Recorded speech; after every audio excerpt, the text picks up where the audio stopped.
Alors, bienvenue à tous à l'épisode numéro 5 du podcast Moi 2.0 avec Stephen Chase. Aujourd'hui, un épisode que j'ai intitulé « Si j'avais plus de temps ».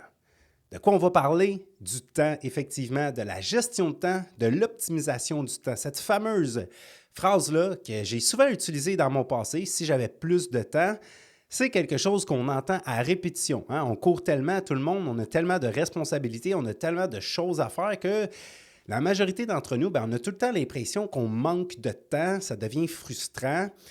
Mais si on pense à ça, c'est littéralement impossible de manquer de temps. Tout le monde possède juste 24 heures par jour. Donc, comment ça se fait que certaines personnes n'ont jamais vraiment l'impression de manquer de temps malgré toutes leurs tâches qu'ils ont à accomplir et malgré toutes leurs responsabilités? Et comment ça se fait que d'autres personnes ont toujours l'impression de manquer de temps? C'est de tout ça qu'on va parler dans l'épisode. Ça va être un épisode, peut-être pas l'épisode le plus motivant et inspirant, mais ça va être très enrichissant et très utile parce qu'on va parler d'optimisation de temps et on s'entend que dans le fond, la chose qui a le plus de valeur dans notre vie, eh bien, c'est le temps. Alors, on démarre l'épisode tout de suite après ceci. Bonjour, ici Stephen Chase, ton guide dans ce voyage passionnant vers la découverte de ton potentiel illimité. Chaque épisode est une invitation à repousser tes limites, à oser rêver grand et à concrétiser tes objectifs les plus audacieux. Mon intention, t'accompagner, te motiver et te donner les outils nécessaires pour transformer ta vie. Prépare-toi à devenir la version 2.0 de toi-même. Bienvenue dans Moi 2.0, le podcast avec Stephen Chase. Si j'avais plus de temps, cette fameuse phrase-là qu'on a tendance à dire ou qu'on entend à répétition ou je manque de temps, c'est pas de ma faute, je manque de temps, j'ai pas eu le temps. Ah, le temps, c'est un vrai défi dans le fond. Tu sais, moi, honnêtement, là, je pense que ça m'a pris... Ça m'a pris peut-être un bon 33 ans avant d'être capable de vraiment bien gérer mon temps, de devenir, je te dirais, un maître dans l'art de la gestion de temps. Et je continue d'optimiser ma façon de gérer mon temps. Je m'améliore constamment tous les jours et c'est fou la différence que ça va faire autant dans mon stress que dans ma productivité, que dans ma qualité de vie. Bref, tout s'améliore dans notre vie lorsqu'on apprend à bien gérer notre temps. Donc, on va commencer par parler, dans le fond, c'est quoi le problème? C'est quoi qui fait en sorte qu'on a souvent l'impression de manquer de temps? Qu'est-ce qui fait en sorte que c'est une expression qui est assez récente? Parce que si on recule il y a peut-être 100, 200 ans et plus, il n'y a personne qui disait ça. Pourquoi? Parce que, en partant, les gens, ils ne faisaient pas autant de choses. Ils ne mettaient pas leur attention sur autant d'endroits, il n'y avait pas autant de stimulation, tu sais. Les gens, dans le fond, ce qui était plus en mode survie, un peu de créativité, mais si on prend exemple à la ferme, les gens, il y avait le poulailler, il y avait traire les vaches, il y avait couper du bois, il y avait faire des bottes de foin, cuisiner, faire du lavage, entretenir l'environnement et survivre et passer du bon temps en famille. Mais au fil du temps, de l'évolution, on s'est mis à faire plein d'affaires, plein d'activités différentes, des cours, des sports, se divertir, à regarder différentes applications, ainsi de suite. Donc, je crois qu'un des éléments principaux qui fait qu'une personne va avoir constamment cette impression-là de manquer de temps, c'est parce qu'elle manque de précision par rapport à les choses sur lesquelles elle veut investir beaucoup de temps. Donc, la personne n'a peut-être pas mis ça assez au clair de sur quoi je veux passer la majorité de mon temps dans la vie. Puis si on ne s'arrête pas 2 secondes pour prendre conscience de quels sont les facteurs ou quels sont les éléments ou quelles sont les sphères de ma vie sur lesquelles j'ai envie d'investir beaucoup de temps, c'est quoi les sphères de ma vie qui sont les plus importantes pour moi, on va souvent, comme je dis, mettre on va mettre un peu de temps sur beaucoup de choses non importantes au lieu de mettre beaucoup de temps sur peu de choses très importantes. Je répète, le truc dans le fond, là, je parlais des problèmes, mais je vais tout de suite parler d'un truc, c'est que c'est le truc et c'est le problème en même temps.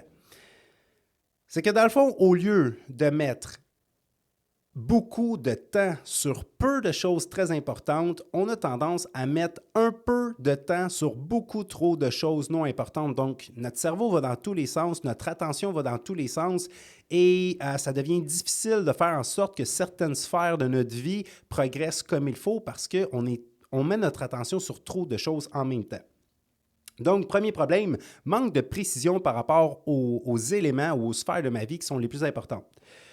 Deuxième problème, c'est une mauvaise gestion, une mauvaise planification ou encore juste pas de planification. Donc, il y a des gens qui ne planifient juste pas. Et c'est la semaine dernière, j'ai fait une petite story dans laquelle je parlais de planification. Puis c'est rare que je fais ça, mais ça me tentait. Et là, j'ai posé la question à mon audience. Es-tu du genre à planifier ta semaine ou à y aller plus de façon improvisée? Et j'étais surpris, il y avait quand même 47 personnes qui ont répondu à ma story. Et là-dessus, il y en avait quand même 30-33% des gens qui avouaient qu'ils ne planifient pas. Ils vont de façon 100% improvisée. Et ça dépend c'est quoi le genre de vie que tu veux, là. Ça dépend, tu sais, si tu es un entrepreneur, si tu es un salarié, si tu as des enfants, si tu n'en as pas. Si tu as envie d'avoir une vie accélérée et accomplir plein de choses, ou si tu as envie d'avoir une vie plus relaxe et juste profiter du beau temps. Mais je considère que si tu écoutes ce podcast-là, fort probablement que tu aimes te fixer des objectifs, tu as envie d'être à ton plein potentiel et optimiser le plus possible tes journées.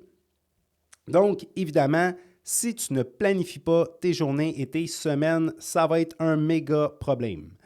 Ensuite de ça, c'est niaiseux, c'est ridicule, je ne vais pas m'éterniser sur le sujet, mais il y a le manque d'énergie. Donc là, il y a des gens des fois qui quand même vont bien gérer leur temps, mais il manque d'énergie. Donc, étant donné qu'il manque d'énergie, il manque de power, ils vont manquer de puissance, ils vont manquer de vitesse, ils vont manquer d'énergie pour accomplir tout ce qu'ils ont à accomplir dans leur journée. Ce qui va faire en sorte que finalement, ils n'accompliront pas assez de tâches, ils ne seront pas assez productifs et ils vont avoir l'impression qu'il manque de temps, mais c'est juste parce que tu n'es pas capable d'être optimal parce que tu manques d'énergie. Et finalement, on va se le dire, le problème numéro 1 de la société d'aujourd'hui, pas mal partout à travers le monde en plus à l'heure où on se parle. Avant, c'était peut-être plus au niveau de l'Europe et société nord-américaine et asiatique. Mais là, c'est vraiment rendu partout sur la planète, là. Le téléphone cellulaire, la distraction, la dépendance à l'écran.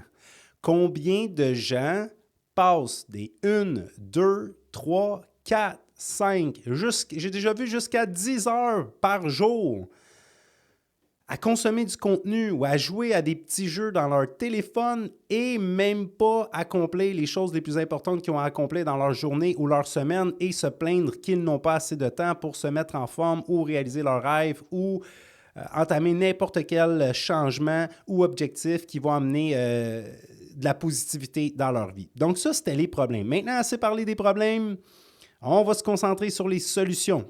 C'est quoi les solutions? Qu'est-ce que tu peux faire si tu considères que tu as cette frustration-là parce que tu as tout le temps l'impression que tes journées se déroulent et tu arrives à la fin de la journée et tu te dis « Ah, wow, c'est fou à quel point les journées passent vite, j'ai jamais assez de temps pour rien faire. » Si ça te parle, bien, écoute bien ça. Premièrement,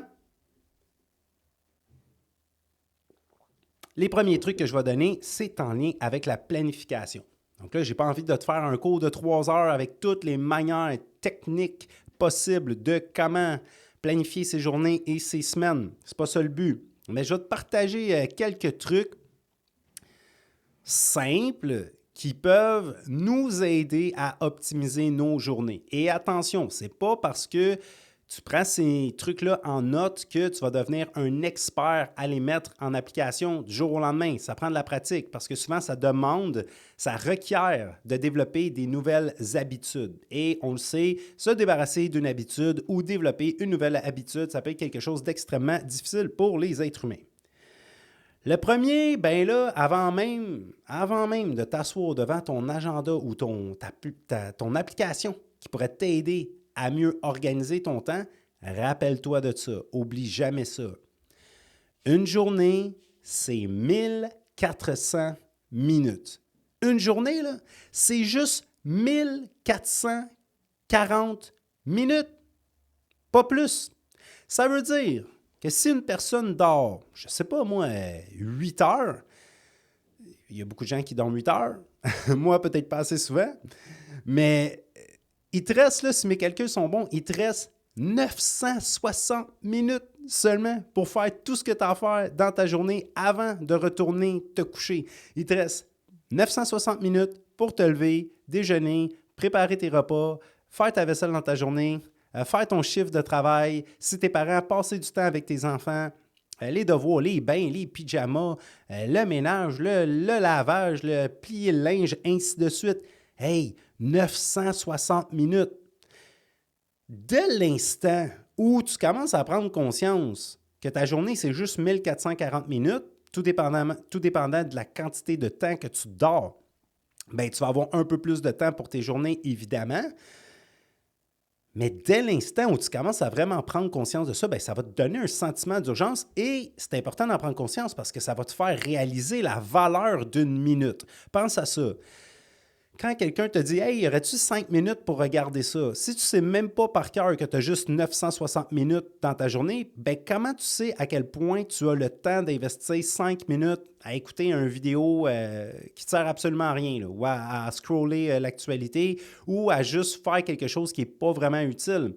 Si tu ne sais pas que tu as 960 minutes par cœur, ben, tu ne sais pas ce que 5 minutes représentent comme pourcentage de ta journée. Tu comprends ce que je veux dire? Donc, la première chose par rapport à la planification, ce n'est même pas une action. C'est quelque chose qu'on va faire à l'intérieur de soi-même. C'est juste de se rappeler qu'on a 1440 minutes par jour. Donc, dans le fond, là, c'est pas que le temps passe vite. Le temps s'écoule toujours à la même vitesse. Ce sont les journées qui sont extrêmement courtes. Et quand on débute la journée, on a souvent cette illusion-là que, bon, aujourd'hui, je vais avoir une belle longue journée pour faire tout ce que j'ai à faire. Puis là, tu arrives à la fin de la journée et tu te dis, wow, ça a tellement passé vite. Ben oui, tu avais juste 960 minutes. C'est pour ça que ça a passé vite. C'est pas que ça a passé vite, c'est que tu avais l'impression que tu avais tellement de minutes parce qu'on calcule en heures. Mais dans le fond, tu avais juste 960 minutes. Et pourquoi je t'invite à le voir plus en minutes qu'en heures? Parce que ça va nous aider dans notre productivité. Souvent, à l'intérieur d'une heure qui est 60 minutes, tu peux investir 5 minutes là, 15 minutes là, 20 minutes là, 30 minutes là, 15 minutes là. Tu comprends ce que je veux dire? Donc, dès l'instant où tu calcules plus en termes de minutes, bien, habituellement, tu vas être capable d'intégrer un peu plus de tâches dans ton horaire. Maintenant, deuxième principe concernant la planification, OK? Ne commence pas la journée tant qu'elle n'est pas terminée.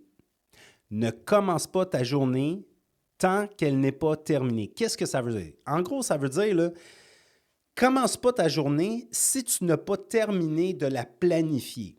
Je crois que la majorité du temps, t'es mieux de commencer ta journée un peu plus tard ou te coucher un peu plus tard et de vraiment bien structurer ta journée, avoir une journée planifiée si possible, à la perfection, et là, débuter ta journée. Un peu comme l'expression qui dit t'es mieux, dans le fond, déguiser ta hache comme il faut là, avant de te mettre à abattre des arbres. Bien, le gars qui prend le 10 minutes pour aiguiser sa hache comme il faut, lorsqu'il va se mettre à abattre des arbres, il va aller beaucoup plus vite que l'autre qui n'a pas voulu prendre le 10 minutes pour aiguiser sa hache, parce que ça va être beaucoup plus fonctionnel. Donc, ne commence pas ta journée tant qu'elle n'est pas terminée. Tu peux planifier le soir, tu peux planifier le matin. Je crois que le soir, c'est encore mieux parce que si on fait ça peu de temps avant de se coucher, on va bien dormir, on va dormir avec l'esprit tranquille, on va avoir un sentiment de confiance parce qu'on va se sentir en contrôle par rapport à la journée du lendemain. Donc, ça peut réduire le stress, ça peut réduire les inquiétudes et l'anxiété. Et dans le fond, ça va tellement nous aider au niveau de notre spontanéité parce que si tu penses à ça, moi j'appelle ça, là, c'est comme se séparer en deux. Tu sais. Si tu prends le temps de planifier, qu'est-ce qui se passe quand on prend le temps de planifier nos journées, dans le fond? Bien, on devient l'espèce de créateur de notre vie. C'est comme si on devient le réalisateur de notre vie, l'architecte du temps de notre vie. Tu prends un moment où tu réfléchis et là, tu calcules qu'est-ce que tu vas faire, à quel moment tu vas le faire, pendant combien de temps tu vas le faire, dans quel ordre de priorité tu devrais accomplir tes tâches, tout ça. Donc, tu es vraiment en mode création du temps. Tu dessines le plan de ta journée. Donc là, tu prends un moment juste pour réfléchir. Une fois que ta planification elle est complétée, bien là, tu as juste à exécuter le plan que tu viens de dessiner. Donc là, tu deviens l'exécutant. Donc, c'est comme si, dans le fond, il y aurait un Stephen qui est le planificateur du temps et il y aurait le Stephen qui est l'exécutant du planificateur. C'est comme si tu deviens un peu ton propre employé, tu sais. Mais si tu ne fais pas ça, si tu ne prends pas des moments pour séparer les moments où tu réfléchis à comment tu vas faire les choses, dans quel ordre tu vas faire les choses, qu'est-ce que tu as à faire, ainsi de suite, et les moments où tu es dans l'action et tu exécutes, bien là, pendant que tu fais ta journée et que tu exécutes, ça va réduire ta spontanéité, ça va réduire ta rapidité parce que tu vas souvent être en doute. Tu vas penser à « Ah, c'est vrai, il ne faut pas que j'oublie ça. » Puis « Est-ce que c'est ça que je devrais faire en premier? Non, peut-être que je devrais faire ça. » Puis tu vas réfléchir beaucoup, tu vas penser pendant que tu exécutes. Donc, ça va réduire la qualité de tes actions, réduire la qualité de tes exécutions. Et étant donné que tu réfléchis pendant que tu exécutes, bien, tu as des pensées de moins bonne qualité aussi. Tu sais. Donc, quand tu penses. Et quand tu agis, tu agis. C'est ça la planification, c'est de vraiment de se séparer en deux et de prendre des moments pour réfléchir et prendre des moments pour être 100% dans l'action, ce qui va également nous aider à être plus dans le moment présent. Donc, ne commence pas ta journée tant qu'elle n'est pas terminée. Ensuite, ça, j'adore ça. Je le fais presque tous les jours. Pas tous les jours, mais presque tous les jours. Et ça m'aide beaucoup, surtout quand on est entrepreneur. C'est de séparer notre journée en blocs. Vraiment se faire des gros blocs et d'essayer de faire le plus possible ce qui est en lien avec ce bloc-là pendant que tu es dans ce bloc-là. Donc, moi, j'ai mon bloc sommeil. Évidemment, j'essaie de rien faire autre que dormir pendant ce bloc-là. Des fois, ça m'arrive que je fais un petit peu d'insomnie. Je me réveille, je me mets à travailler une demi-heure, une heure. Puis après ça, quand je me recouche, des fois, ça m'aide à me rendormir. En tout cas, je ne sais pas s'il y en a qui se reconnaissent dans ce que je dis. Mais idéalement, dans mon bloc sommeil, je ne fais rien d'autre que dormir. Ensuite de ça, j'ai mon bloc réveil. C'est là que je vais faire ma petite routine matinale, manger, ainsi de suite. Ensuite de ça, je vais avoir mon bloc entraînement. Et là, dans mon bloc entraînement, bien, j'essaie de rien faire d'autre que m'entraîner. Pas de distraction, pas de téléphone, ainsi de suite. Ensuite, bien, je vais avoir mon bloc travail. Ensuite, je vais avoir mon bloc famille et ensuite, je vais avoir mon bloc préparation. Donc, dans mon bloc famille, bien, j'essaie de rien faire autre que m'occuper de mon environnement et de ma famille. Dans mon bloc travail, j'essaie de rien faire autre que travailler. Tu sépares ta journée en blocs. C'est un peu comme à l'école, ils nous faisaient faire. Donc, j'ai pas que du positif à dire sur le système d'éducation, mais ça, c'est quand même bien réfléchi. Donc, à l'école, tu as une période de français, tu as une période d'histoire, tu as une période de mathématiques, tu as une période de sciences. Tu ne commences pas à faire de la science pendant ton cours d'éducation physique, puis tu ne commences pas à faire de l'éducation physique pendant ton cours de sciences. Quand tu es en sciences, tu es en sciences. Quand tu es en éducation physique, tu fais de l'éducation physique. Donc, séparer sa journée en blocs. Ensuite de ça, celui-là, c'est lui qui va faire la différence dans la valeur de nos tâches. Et c'est quelque chose que je ne faisais pas avant. Et ce n'est pas le développement personnel qui m'a appris ça, c'est mon beau-père. Non seulement on veut considérer les choses les choses qu'on a à faire, mais on va les mettre en priorité. Sois honnête. Tu ne seras pas capable de faire tout ce que tu as à faire aujourd'hui. Tu as infini de choses à faire. Donc, agis comme si tu allais être capable de tout clencher, là, de tout faire, mais tu ne seras pas capable. OK? surtout si tu es le genre de personne qui se fixe des objectifs, qui travaille pour son gagner sa vie, en plus qui travaille sur ses objectifs, tu as trop de choses à faire, tu ne seras pas capable de tout accomplir cette semaine, ce mois-ci et aujourd'hui. Donc, vas-y en priorité. Écris, mettons, là, commence comme ça. Écris les 10 tâches les plus importantes que tu as à accomplir aujourd'hui, ou tu peux le faire pour cette semaine également. Une fois que tu les as écrites, c'est là que ça devient intéressant. Tu dois les mettre en ordre de priorité. Comment tu vas faire pour décider laquelle est prioritaire? Premièrement, tu veux viser les tâches qui vont éviter des catastrophes. Les tâches que si elles ne sont pas accomplies, elles vont t'occasionner des problèmes dans ta vie. Elles vont te ralentir, comme envoyer un courriel très important à quelqu'un qui attend ce courriel-là pour pouvoir prendre une décision. Payer une contravention. Acheter un élément qui va permettre de réparer un dégât ou d'empêcher un dégât, peu importe c'est quoi. Donc, comme je dis souvent, tu veux, dans le fond, éteindre les feux avant d'arroser les fleurs. Et ça, c'est une expression, vous la trouverez nulle part, c'est l'expression que j'ai inventée. Ce que je veux dire, c'est que tu as des choses qui vont te faire progresser, mais tu as également des tâches qui vont t'empêcher de régresser. Et malheureusement, souvent, celles qui sont les plus importantes et qui vont nous empêcher de régresser ne sont pas toujours le fun à faire. C'est souvent celles qui nous tentent le moins, mais il faut les faire parce que t'aimes mieux dans ta journée t'aimes mieux qu'au bout de la journée, tu n'as pas vraiment progressé. Mais une chose est sûre, tu as évité les catastrophes. Tu as évité de te mettre dans des positions où est-ce que tu pourrais régresser. Donc, commence par encercler ou viser les tâches qui vont t'occasionner des catastrophes. Une fois que tu les as trouvées, bien là, les autres tâches les plus prioritaires, ça va être les tâches qui vont te permettre de progresser. Et là, tu vas te poser la question suivante. Laquelle de ces tâches-là risque d'avoir le plus d'impact sur ma progression par rapport à mes changements ou mes objectifs les plus précieux? Et des fois, le choix est extrêmement difficile à faire. Des fois, il est facile à faire, on la voit tout de suite. S'il est trop difficile à faire, ça veut dire qu'ils sont toutes importantes. Viens pas fou avec ça, viens pas folle avec ça non plus. Fais juste essayer le plus possible de les mettre en ordre. Donc là, tu as tes 10 tâches. Puis je sais que dans le fond, tu en avais 240 tâches, mais commence avec ces 10-là. Analyse les 6 les plus importantes et une fois que tu les as trouvées, fais de ton mieux pour les mettre en ordre d'importance. 1, 2, 3, 4, 5, 6. Et là, dans le meilleur des mondes, ce que tu vas faire, c'est que quand tu vas débuter ta semaine ou ta journée, tu vas encercler la tâche numéro 1 et tu ne la lâches pas tant qu'elle n'est pas terminée.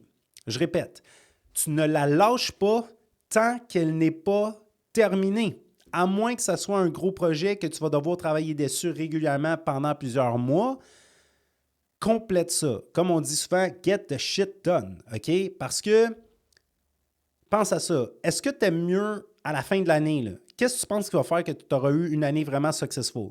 Parce que tu as accompli, mettons, 3500 tâches plus ou moins importantes ou parce que tu as accompli 365 tâches extrêmement importantes? C'est la valeur des tâches qui compte le plus. Je crois que, OK, on pourrait débattre là-dessus, là, mais je crois que c'est encore plus important d'accomplir peu de tâches très importantes que d'accomplir plein de tâches pas vraiment importantes. Et c'est ça qui fait qu'à un moment donné, c'est pas si grave que ça si tu n'as pas accompli tant de tâches que ça parce que tu as accompli les plus importantes et c'est elles qui auront le plus d'impact sur ton bonheur et sur ton succès. Ensuite de ça, toujours au niveau de la gestion de temps, de la planification, utilisez la matrice d'Eisenhower. Ça, c'est super intéressant. Vous pouvez la trouver sur Google, n'importe où sur Internet. Moi, je l'aime tellement, j'ai commencé à l'utiliser beaucoup dans les dernières semaines que je l'ai même intégré dans l'agenda Moi 2.0. La matrice d'Eisenhower, là, c'est tellement simple et ça va être un petit peu plus utilisé par les personnes qui ont des projets, les personnes qui ont des entreprises. C'est que tu vas séparer tes tâches en 4 catégories bien distinctes. Tu vas avoir du non urgent et du urgent. Là, il faut que je le visualise dans ma tête parce que je ne l'ai pas devant moi. Dans le côté urgent, tu as à faire et à déléguer. Donc ça, c'est urgent que tu saches c'est quoi les choses qui sont les plus importantes à faire et à déléguer, surtout si tu as des gens qui travaillent pour toi.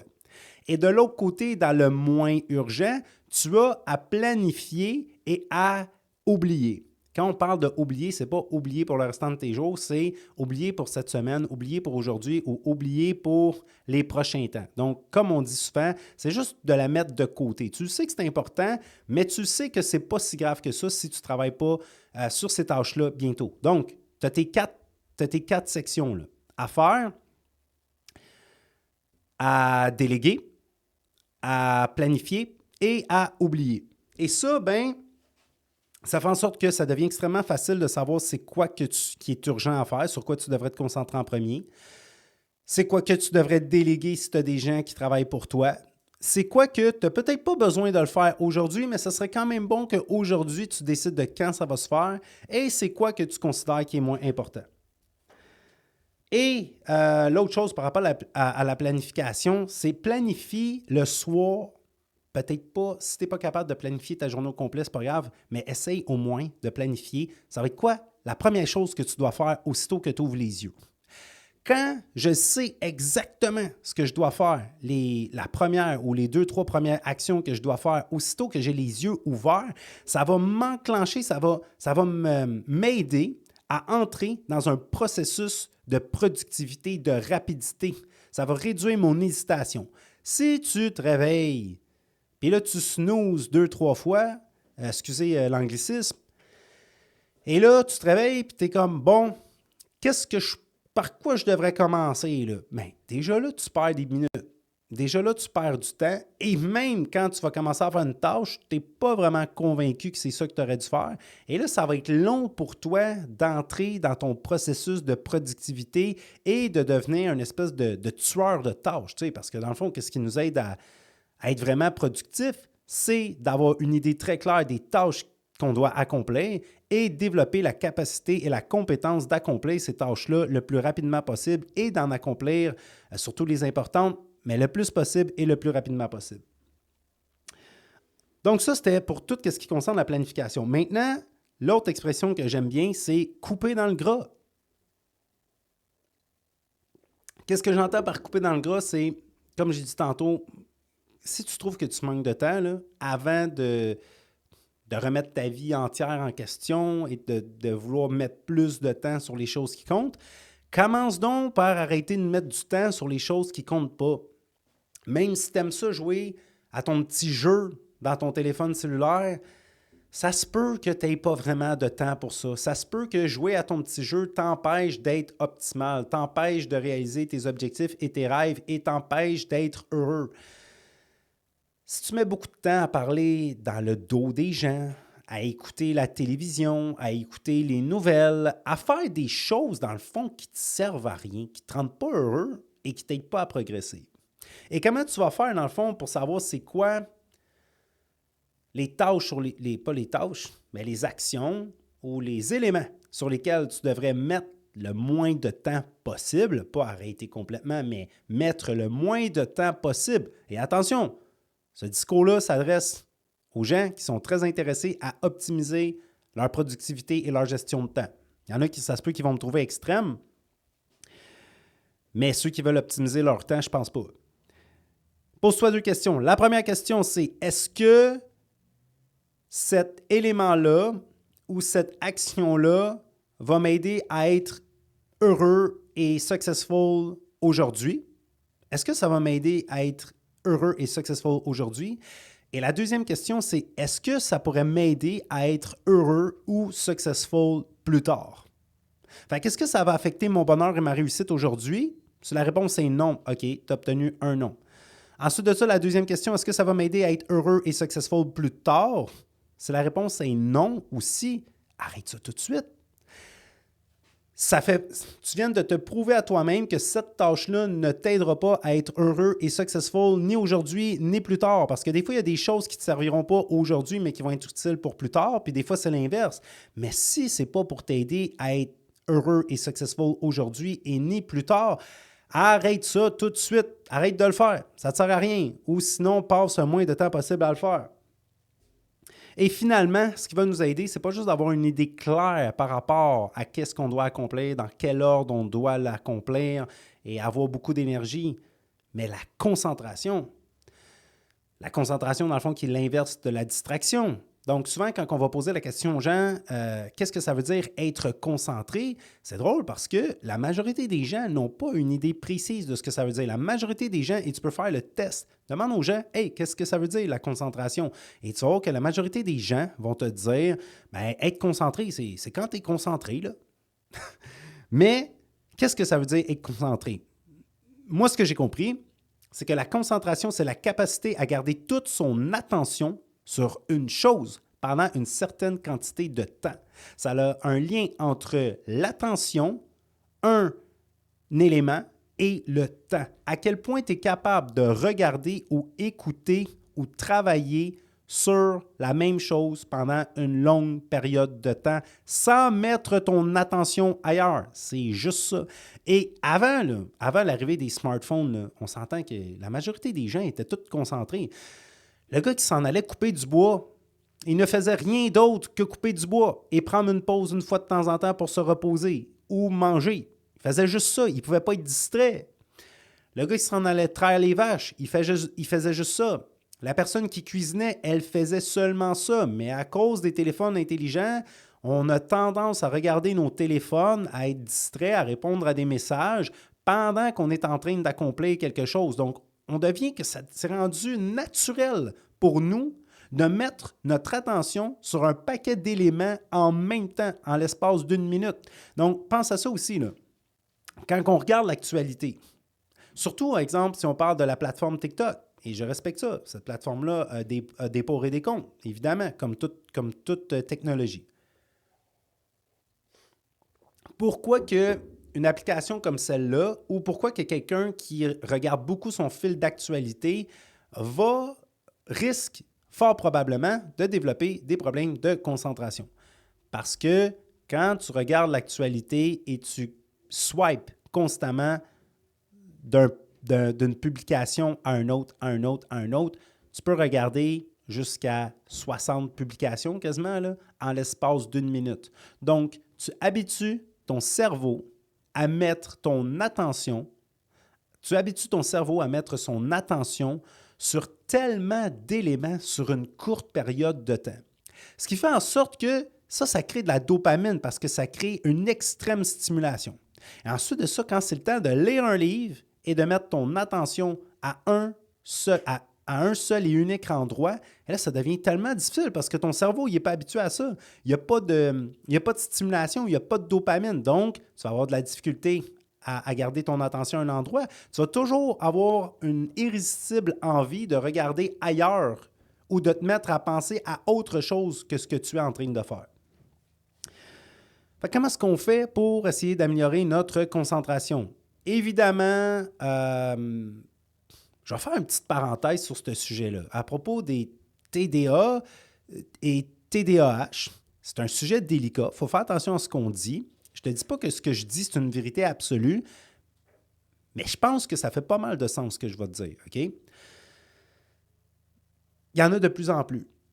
Et s'il y en a de plus en plus, c'est sûr qu'il y a des gens qui ont vraiment des troubles d'attention. Mais si on oublie ce terme-là, trouble de déficit d'attention ou d'attention, dans le fond, on va le dire en bon français, tu as beaucoup de difficultés à te concentrer, tu as beaucoup de difficultés à garder toute ton attention sur le même élément pendant une longue quantité de temps. C'est ça ton problème.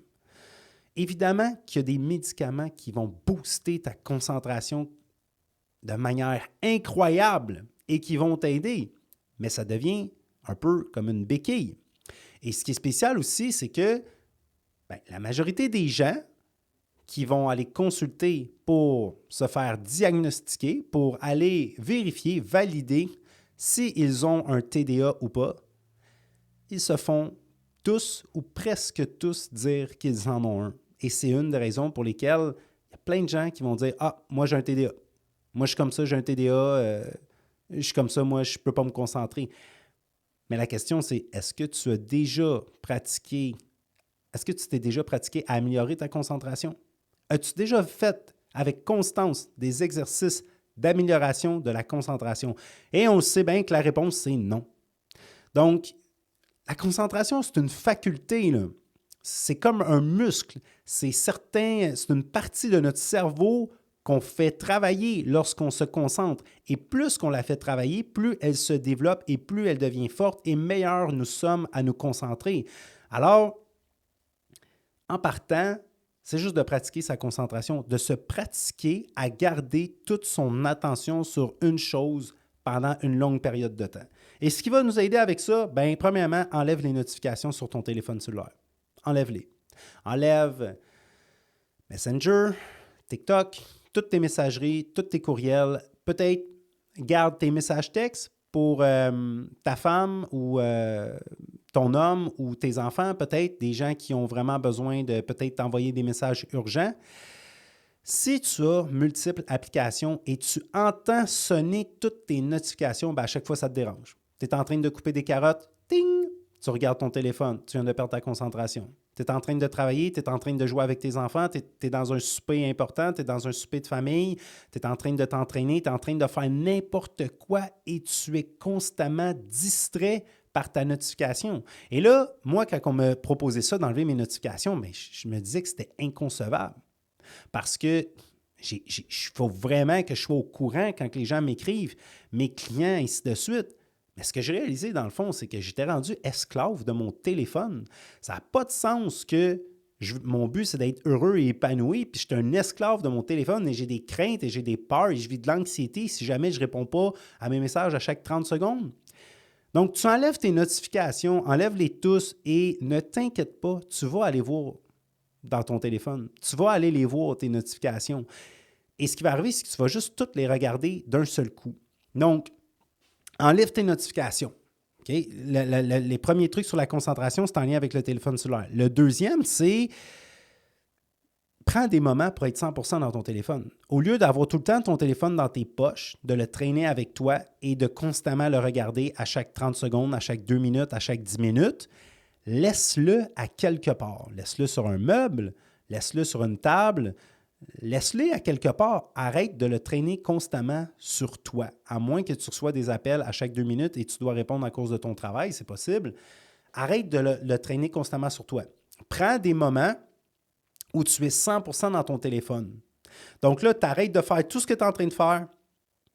Au pire, tu t'assois, tu prends ton téléphone et là, tu réponds à tous tes courriels, tu regardes toutes tes notifications, tu te divertis même si tu veux à ce moment-là. Mais à ce moment-là, tu es dans ton téléphone. Donc, quand tu es dans ton téléphone, tu es dans ton téléphone. Quand tu n'es pas dans ton téléphone, tu n'es pas dans ton téléphone.